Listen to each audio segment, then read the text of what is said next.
Yo no las voy a ver, pero ustedes así pueden ver mejor la imagen. Hemos venido hablando de las primeras dos charlas de dolor agudo, de dolor crónico. La primera fue de generalidades, o sea que esta sería la cuarta, disculpen. Y vamos a hablar de ansiedad. No es una clase, digamos, de tipo magistral sobre ansiedad, es sobre cómo nos impacta en, digamos, la reumatología, la ansiedad que todos tenemos, médicos y pacientes. Y, y por lo tanto nos vamos a ocupar primero de definir dos o tres cosas y después de la práctica diaria, que es lo que nosotros vemos. Bueno, vamos a definir qué es el miedo. Todos sabemos que no es sonso, dicen, ¿no?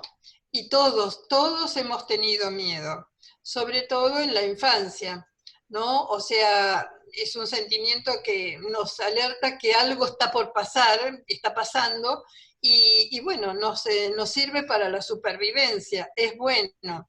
Y los miedos más comunes son a la separación de los padres, a los extraños, a los ruidos fuertes, a las alturas, a dormir solos, a la oscuridad, a los payasos, a las catástrofes, a los seres imaginarios, al ridículo. Todos tenemos algún grado o en alguna situación miedo al ridículo, y a la muerte. Por supuesto, cada uno puede también tener el suyo personal, pero estos son los que tenemos todos en general. Lo que pasa con estos miedos de la infancia es que son temporarios en general, se van modulando con la experiencia y el chico aprende a tener menos temor a ciertas cosas y además se distrae con otras. Pero algunos de estos miedos se las arreglan para acompañarnos por mucho tiempo y a veces toda la vida, como el miedo al ridículo o el miedo a la muerte. Esos son miedos básicos que llevamos con nosotros en mayor o menor grado. Y hablemos de lo que es la ansiedad. La ansiedad es la anticipación de un riesgo o daño futuro que se acompaña de una sensación desagradable y que comúnmente tiene síntomas somáticos de tensión. O sea, ¿por qué es importante esto? Porque no hay ningún sentimiento o emoción que no tenga una repercusión en el cuerpo. Nuestro cuerpo acompaña todo lo que vivimos en el mundo exterior y lo que pensamos. Y lo acompaña, digamos, tranquilamente, o a veces cuando nosotros estamos más vulnerables, más de una manera más sintomática, con síntomas en el cuerpo. Y esto es un problema, es un área de confusión para el paciente y para el médico.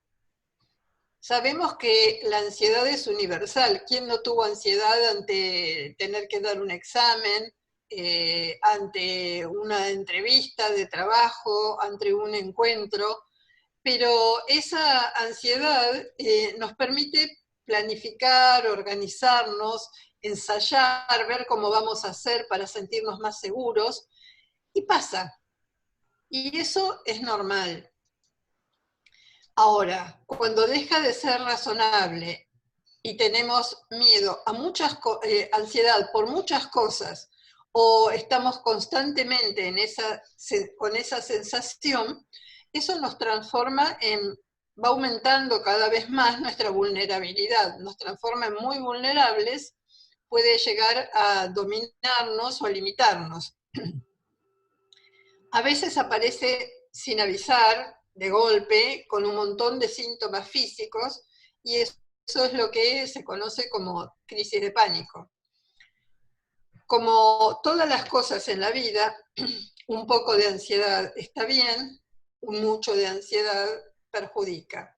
Es como el agua que la necesitamos para vivir, pero también puede ahogarnos. Entonces, la medida está puesta por nuestra estructuración de personalidad, por cómo nosotros nos armamos ante la vida, cómo nos enseñaron a enfrentar estas cosas y digamos que las vamos llevando naturalmente.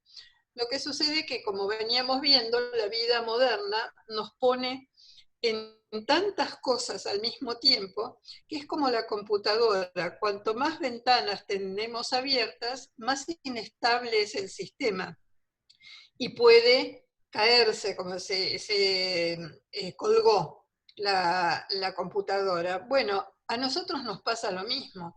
Cuando tenemos muchas ventanas abiertas de distintas preocupaciones y con distintos límites de tiempo y que todo tiene que ser ya, la vida moderna en general, también en algunos momentos se nos cuelga el sistema.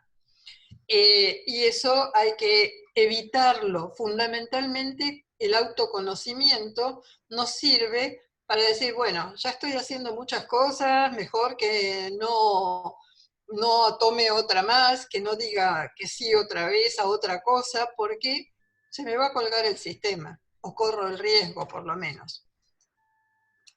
¿Qué diferencias hay entre el miedo y la ansiedad?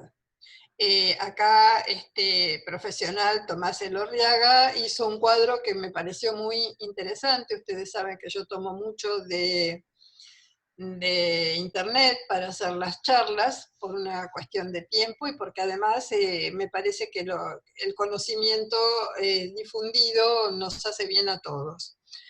¿Qué diferencias entonces hay entre miedo y ansiedad? En el miedo el peligro es real, inminente, es una cosa, digamos, concreta. En la infancia el niño cree que es concreto, pero de a poco se va enterando de que no. En la adultez el miedo en general es sobre algo concreto. En cambio, la ansiedad es algo que yo anticipo que puede pasar y que lo alimento ansiándome sobre esto. Esto puede ser producto de esta reacción de algo aprendido, porque si venimos de mamás miedosas, de mamás que se activan de más por todo, aprendemos esa manera de reaccionar. También, por ejemplo, entre los juegos de las niñitas, está ese ponerse cada vez más ansiosas y estimularse mutuamente, y es un aprendizaje, como que uno es más sensible o más delicada si hace eso. Debería cambiar la educación y hacer niñas más fuertes, más tranquilas, por su propio beneficio, para no activar tanto este sistema de la ansiedad.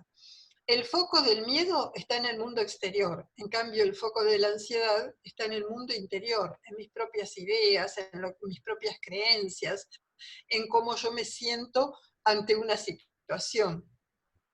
La atención en el miedo está en el momento presente. O sea, ¿qué está pasando aquí, ahora, si hay un ruido, si se abrió la puerta, quién viene? En cambio, en la ansiedad, el foco está puesto en qué va a pasar, lo que vendrá, ¿no? Si podré, si será mucho, si me voy a arreglar. Y la duración del miedo es corta. Cuando veo que, bueno, ya está, el ruido era porque hay viento afuera y golpea la ventana, me quedo tranquila, no es alguien que quiere entrar. En cambio, la duración de la ansiedad suele ser larga y a veces toda la vida en personas que son vulnerables especialmente y que, bueno, tienen más reacción ante cualquier estímulo. El origen en el miedo es genético, como dijimos, es un modo de defensa que tenemos absolutamente todas las personas. En cambio, en la ansiedad, si bien hay personas vulnerables, se considera que muchas de estas reacciones son aprendidas. Y el resultado, o sea, ¿qué es lo que busca cada uno? El miedo busca sobrevivir. La supervivencia es nuestro mayor fin en la vida. sobrevivir y transmitir nuestros genes. En función de eso, se activan todas nuestras alarmas para poder permitir que sigamos vivos. En cambio, la ansiedad, el resultado es bloquear lo que va a pasar afuera y indirectamente bloquea también cómo yo puedo defenderme de eso, cómo me voy a arreglar ante lo que está pasando. Me hace incompetente. Y la conducta que ante el miedo, acá tenemos la figura del hombre huyendo del rinoceronte, sí, uno trata de escapar de aquellas situaciones que pueden representar un peligro. La ansiedad, la única forma de escapar de ella o de resolverla es afrontarla. Entonces esto nos da un buen panorama de lo que es una y otra cosa para poder seguir. Los síntomas de la ansiedad generalizada son muchos, a todo nivel. Uno no puede relajarse, está irritable, todo le molesta, está como en una sensación de tensión, de que algo va a pasar, y a veces el pensamiento catastrófico que solemos tener en esos momentos no ayuda. En cuanto al cuerpo, bueno, mucha gente, uno de los síntomas principales de la consulta médica en nuestra especialidad es la fatiga. Vamos a hablar ahora aparte, ¿no? Pero el cuerpo se cansa de que estemos tan agitados todo el tiempo, porque él se está preparando siempre como si algo fuera a pasar. El cuerpo no tiene la chance del pensamiento, es reacción, porque eso es para sobrevivir.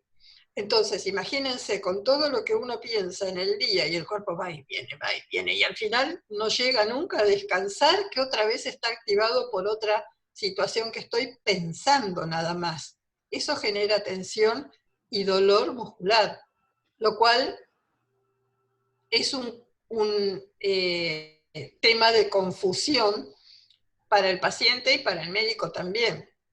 También puede dar sudoración, náuseas, diarrea, síndrome de colon irritable, dolores de cabeza, bueno, de todo. Y digamos, síntoma cardinal con el que empiezan todas estas situaciones es el insomnio. O sea, problemas para dormir o para empezar a dormir o para mantener el sueño, y esto se transforma con el tiempo en un sueño no reparador. En cuanto a los pensamientos, preocupación persistente, que no tiene que ver con que si el motivo es real o realmente nos va a impedir algo en la vida, sino con la valoración que yo le estoy dando a eso.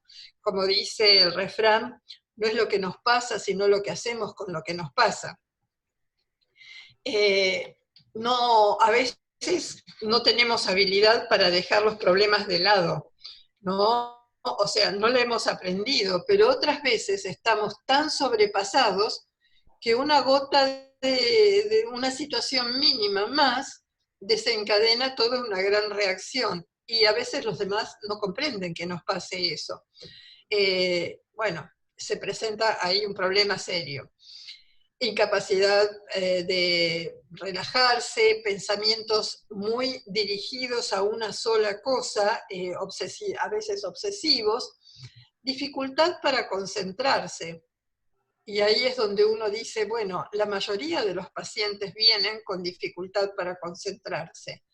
Y nosotros sabemos que si uno tiene dolor, difícil que se pueda concentrar en algo en especial. Entonces, esto que le pasa al paciente del temor de que por qué está perdiendo la habilidad para concentrarse, fíjense que puede ser por cualquiera de las 114 enfermedades reumatológicas, o también porque el paciente en este momento se encuentra ansioso. Preocupaciones. El paciente se preocupa de por qué se preocupa. Esto que decíamos antes, se asusta del susto. Y bueno, es como cerrar un circuito, ¿no? También por tener temor a tomar malas decisiones, dificultad de lidiar con lo incierto, y esto de dificultad para lidiar con lo incierto es normal.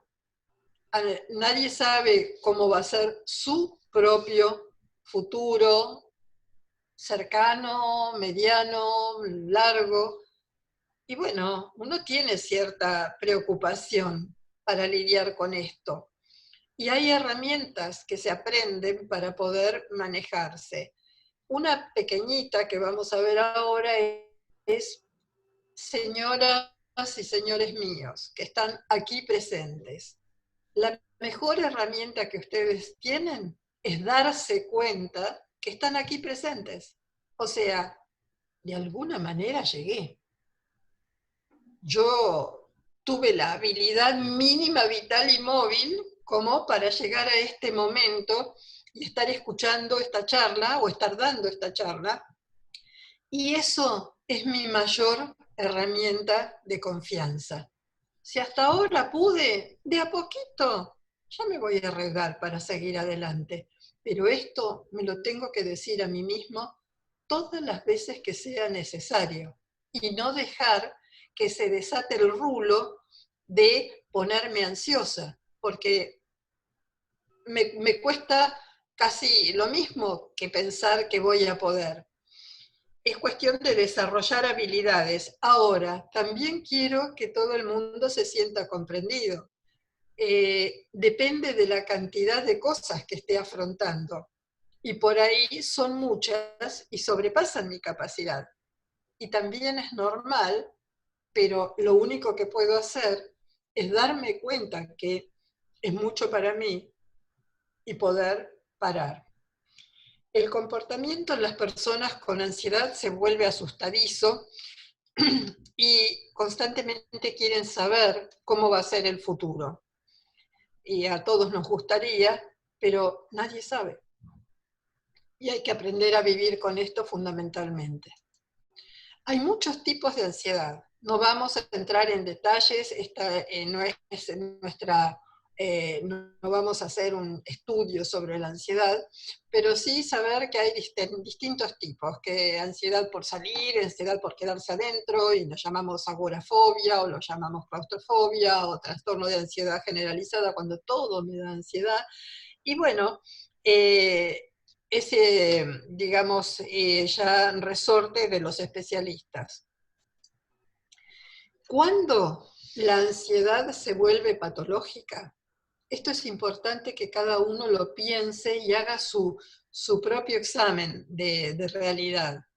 Cuando supera una cierta intensidad y no me permite realizar mi vida cotidiana, cuando dura mucho tiempo, ¿no? Y no hay nada que lo justifique, sino que yo quedé enganchado en una situación de ansiedad y bueno, me está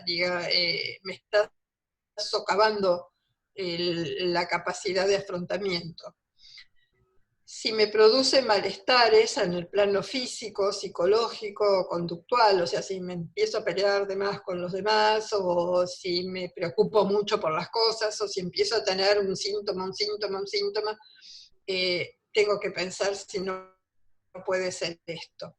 Si la ansiedad es muy intensa, inútilmente, si nos obstaculiza el poder hacer lo que tenemos que hacer o queremos hacer, si es desproporcionada, o sea, si por cualquier pequeña cosa pego una explosión que después uno se arrepiente y tiene que pedir perdón. Si es frecuente y se prolonga, todo eso va haciendo que yo cada vez sea menos resiliente, menos despertada. Sí, y no es una cosa por la que debemos sentirnos mal o sentirnos que van a pensar los demás, porque cualquier situación, en cualquier momento, de hecho, en este momento precisamente de la situación de la especie humana, debemos saber muchos con esta situación y tenemos que saberlo, porque solo aquello que comprendemos que nos está pasando es lo que podemos tratar de resolver. Los síntomas, ustedes saben que sí, hay de todo en los síntomas de la ansiedad, tanto motores como de hiperactividad vegetativa, como de hipervigilancia. Los nombro rápido y les pido que los piensen, esto lo pueden ver en cualquier momento, porque el que no ha tenido algo de esto no debe ser humano. Esto es normal tenerlo cuando uno está ansioso.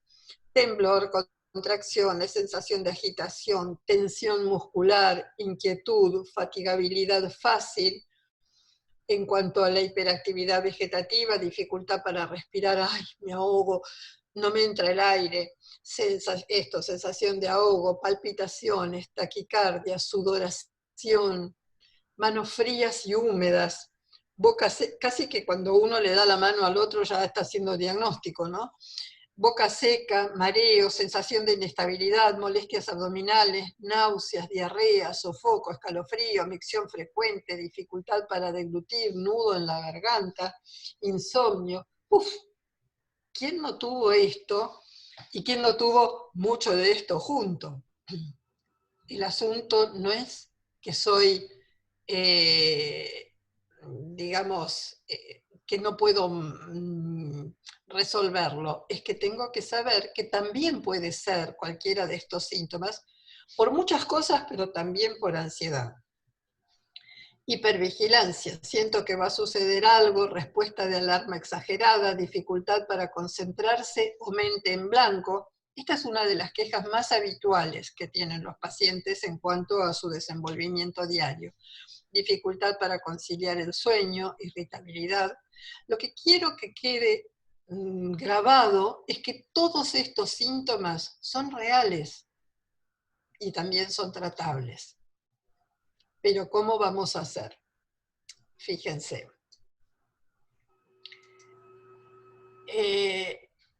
Vamos a ver, analizar en detalle qué es lo que pasa en la consulta. Esto es útil tanto para el paciente como para los médicos. ¿Qué es lo que nos dicen los pacientes? He estado en un médico y mi análisis de sangre indica que estoy sano, pero estoy experimentando muchos síntomas físicos. ¿Está todo en mi cabeza? Porque algún médico le dijo, esto está todo en la mente, vaya a un psiquiatra. Bueno, si los psiquiatras atendieran todas las ansiedades que experimentamos todos los seres humanos en la vida, no podrían parar de trabajar los pocos que hay, porque hay pocos psiquiatras en realidad. Bueno, ¿qué es lo que tenemos que pensar como médico clínico, de familia, reumatólogo, y pensar con el paciente? Ante todo, como médico, tengo que descartar toda otra causa de los síntomas que el paciente presenta. Habrá que hacer estudios, los que sean necesarios, para estar tranquilo el paciente y también el médico, de que no se le está pasando algo más serio. Porque, como vimos, cualquiera de estos síntomas físicos pueden ser de la ansiedad, pero también pueden ser de cualquier otra enfermedad. Y aunque sean de la ansiedad, no está todo en su cabeza. El cuerpo está reaccionando, lo está sintiendo el paciente y merece o necesita atención. Vimos los síntomas físicos, ¿no? Lo que mencionamos recién. Si son por ansiedad, no son peligrosos, pero hay que tratarlos, hay que ver qué pasa, porque se va acumulando esta situación en el cuerpo. O sea, que cuando el paciente dice esto, estamos en un lío entre lo que siente el paciente, lo que ve el médico que está entrenado para ver y tratar lo que se ve.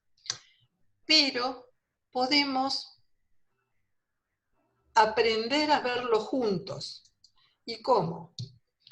yo le diría a ese paciente, bueno, hagamos un trato, revisamos todo. Y si da bien, revisaremos una vez más. O sea, en vez de un chequeo anual, vamos a hacer 2, bien hechos, completos.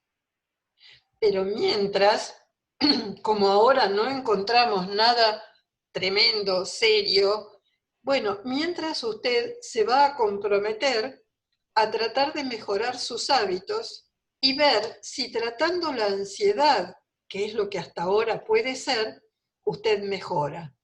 O sea, es un pacto. Yo me ocupo de ver que no haya ninguna enfermedad seria.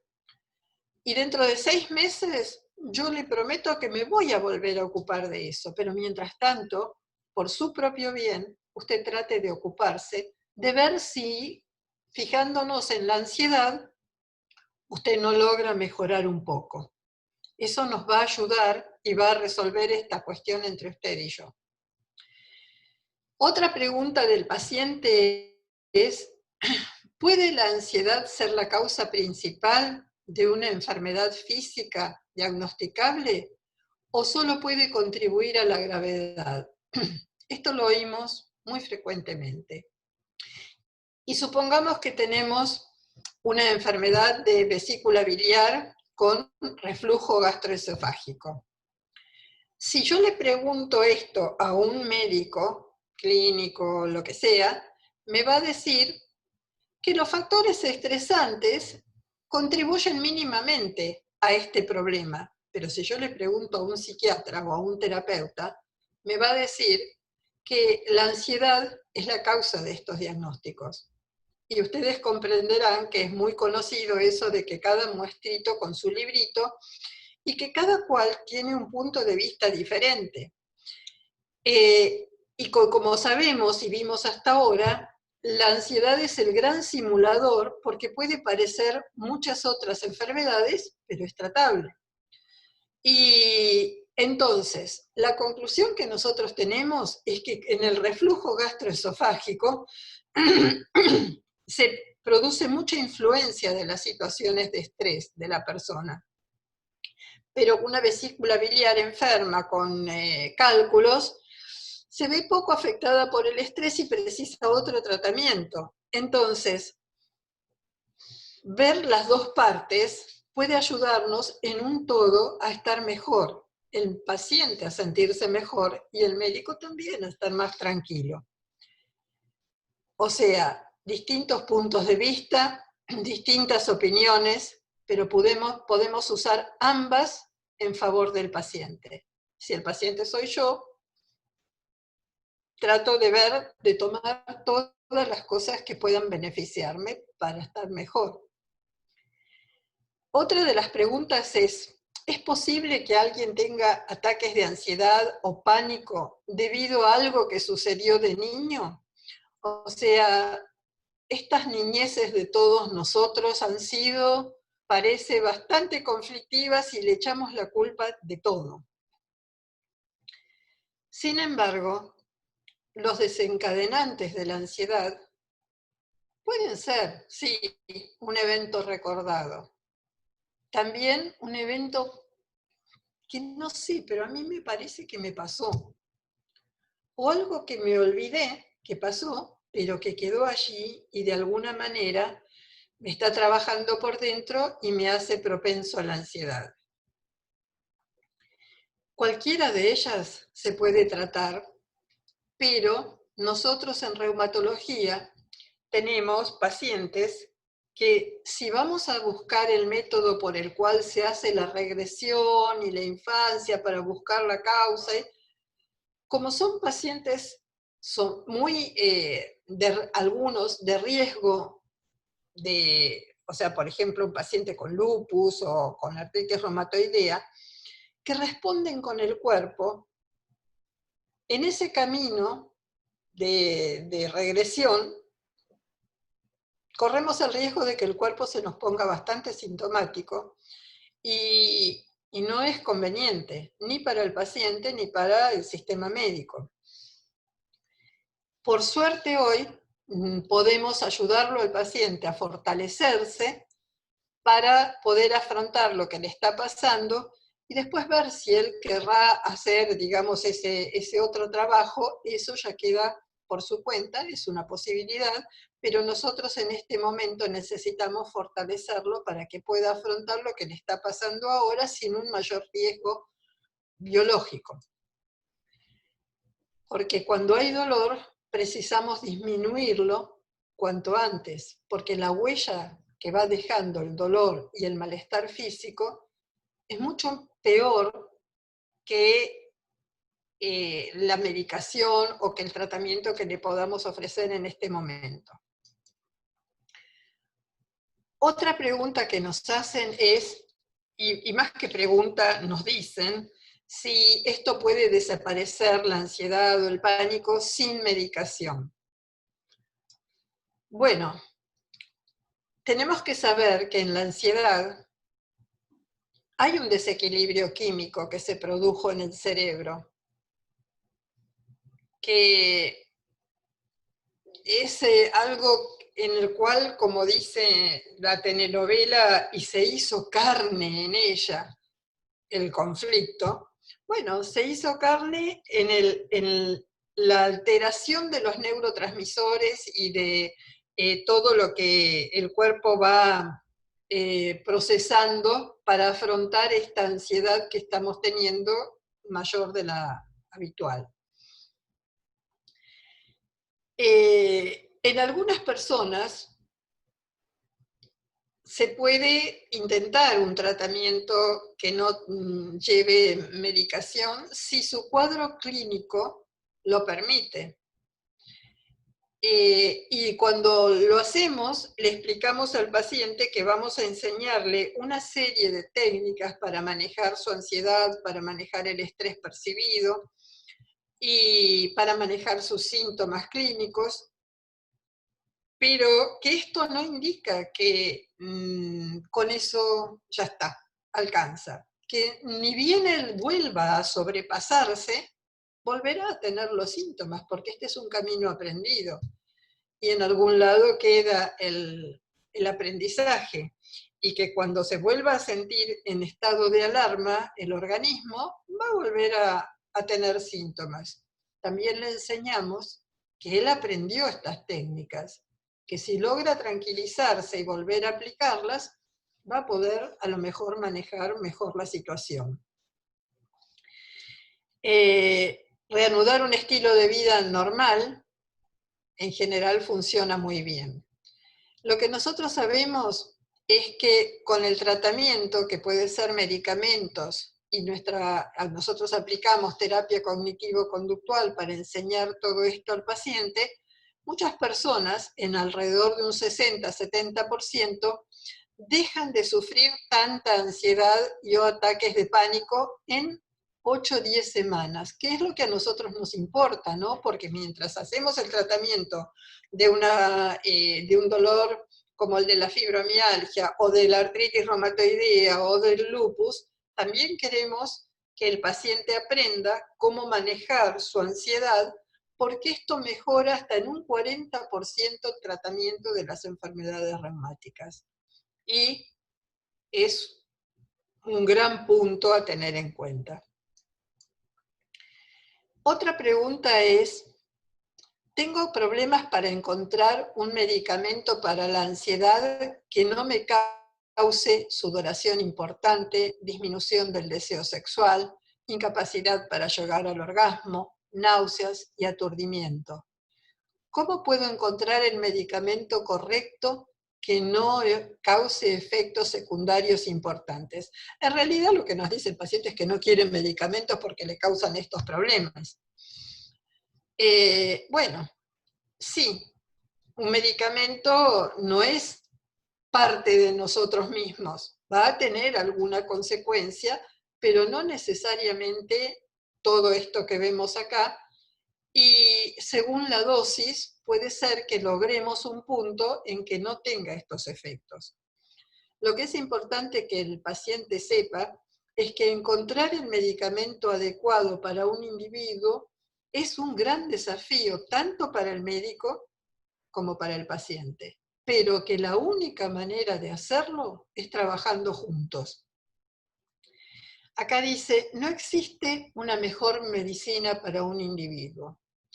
Esto, digamos, traduzcámoslo de esta manera. Hay modas en la medicina. De repente sale un medicamento y parece que si tengo tal diagnóstico tengo que tomar esto y listo, va a pasar todo. Para los que tenemos unos años hemos visto muchas modas sin que esto sea cierto. No hay una fórmula mágica. Tiene tal cosa, tome tal otra. Eso es lindo para la propaganda, pero no funciona así. Los especialistas en el área, generalmente psiquiatras con experiencia en trastornos de ansiedad, son los que nosotros, los clínicos reumatológicos o clínicos generales, consultamos cuando todo la serie de medicamentos que tenemos de uso común no dan resultado, ¿no? Y en ese caso nos aconsejará sobre qué hacer.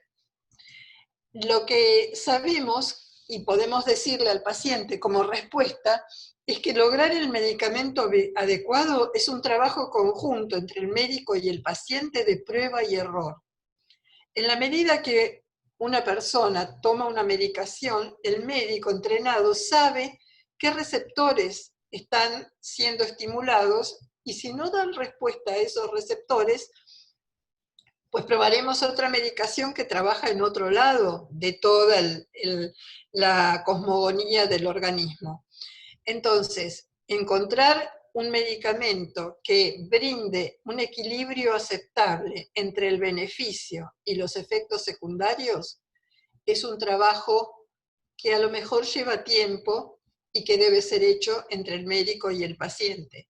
Que muchas veces el paciente cambia médicos y ese trabajo no se puede realizar porque el médico no va aprendiendo, sino que va intentando un poco a ciegas. Entonces, bueno, como verán, la medicina está cambiando. Ya no es el médico superlativo que le da justo en el blanco, ya esa imagen está demostrado por la experiencia que no es tan omnipotente, que el médico debe trabajar y debe conocer para poder encontrar junto con el paciente esto, una medicación que brinde equilibrio aceptable entre beneficio y efectos secundarios. ¿Cuánto tiempo debe permanecer una persona bajo medicación y qué se hace para dejar de tomarla? Muchas veces el paciente viene a una consulta, a dos, y vuelve después de un año porque había dejado por su cuenta, porque yo no quiero estar tomando medicamentos, la medicación que se le indicó para el tratamiento de un dolor crónico, por ejemplo, y los síntomas volvieron a aparecer.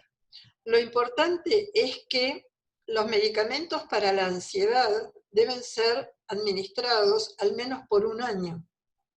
Y luego, otra vez, recuperamos o reanudamos el pacto de ver qué resultados hubo durante ese año y cómo podemos ir bajando la dosis y viendo qué sucede para poder sacar la medicación.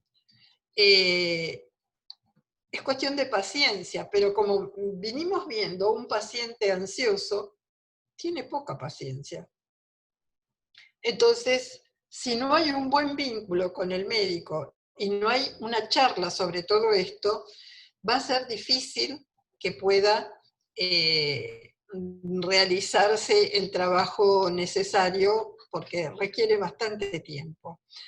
Se usan mucho los antidepresivos a dosis bajas en este caso porque son útiles tanto para el tratamiento de la ansiedad como para el tratamiento del dolor. El antidepresivo nos va a subir el umbral del dolor, entonces el paciente tiene menos chance de estar sintiendo un montón de cosas que lo perturban y lo ponen ansioso.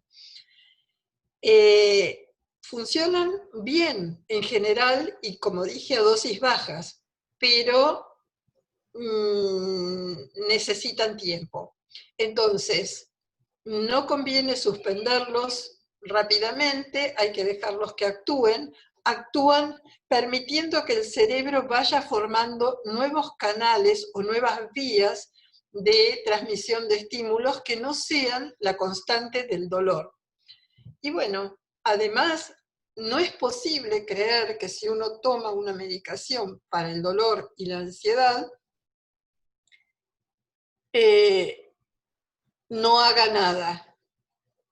O sea, nada más que tomar la medicación. Hay que trabajar mucho para mejorar estas situaciones. ¿Cómo se hace? ¿Cómo se mejora? Bueno, como dijimos, no solo con buenas intenciones. Desear mejorar no alcanza. Hay que tener una motivación realmente de querer estar mejor. Concientizar las creencias erróneas que tenemos sobre mejor no tomar medicación porque me voy a volver dependiente, o porque soy joven y no quiero estar tomando mucha medicación, bueno, pero llegar a tener el dolor a una persona le costó muchos años. Podríamos decir que 20 o 30 años, llegar a que tenga el cuadro actual de la enfermedad que lo trae a la especialidad. Salir de eso no es ni a través de una pastilla, ni en poco tiempo. Lleva mucho tiempo también. Y hay que entenderlo y disponerse a trabajar con el médico. Y el médico con el paciente.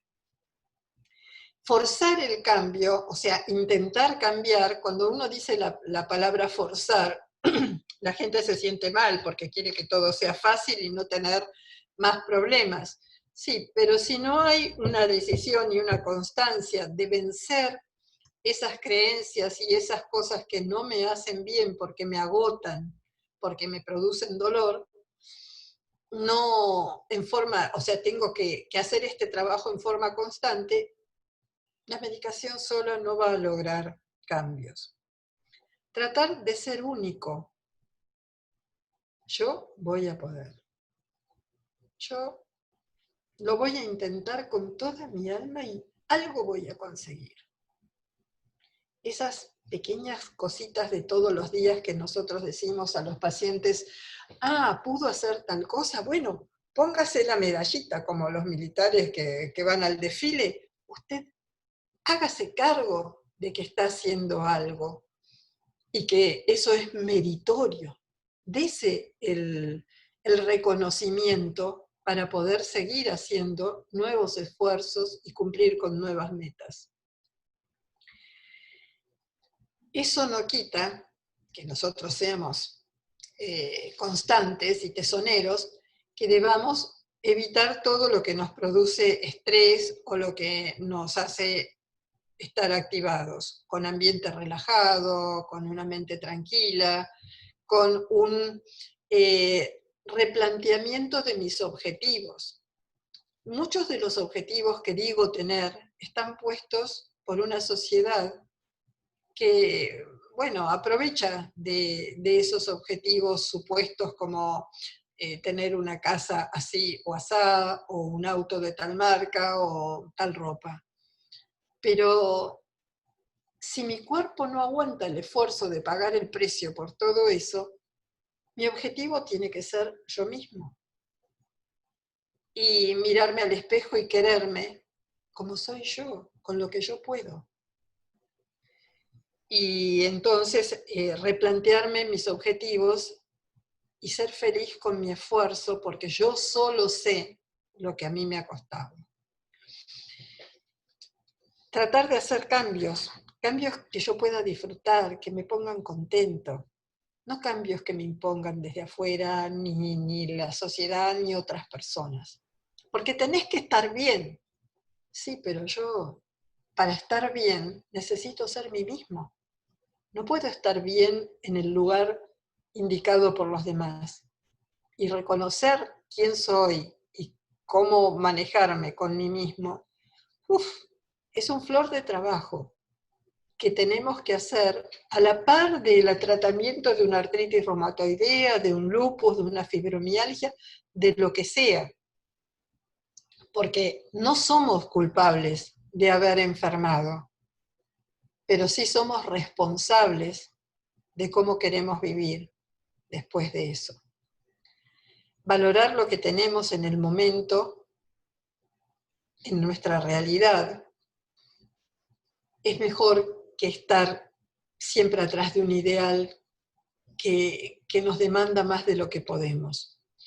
Lo que tenemos es tan valioso, tan importante, nos costó tanto, que debemos estar agradecidos, contentos, sostenerlo. Es muy difícil sostenerlo a veces. Y continuar aprendiendo, que es la única manera de resolver todas estas situaciones.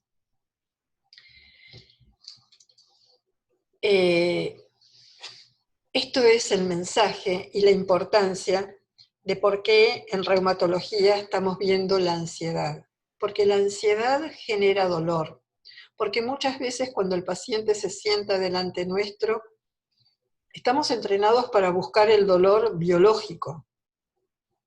Pero a veces, además del dolor biológico, ese dolor está sostenido por todo esto que estamos viendo.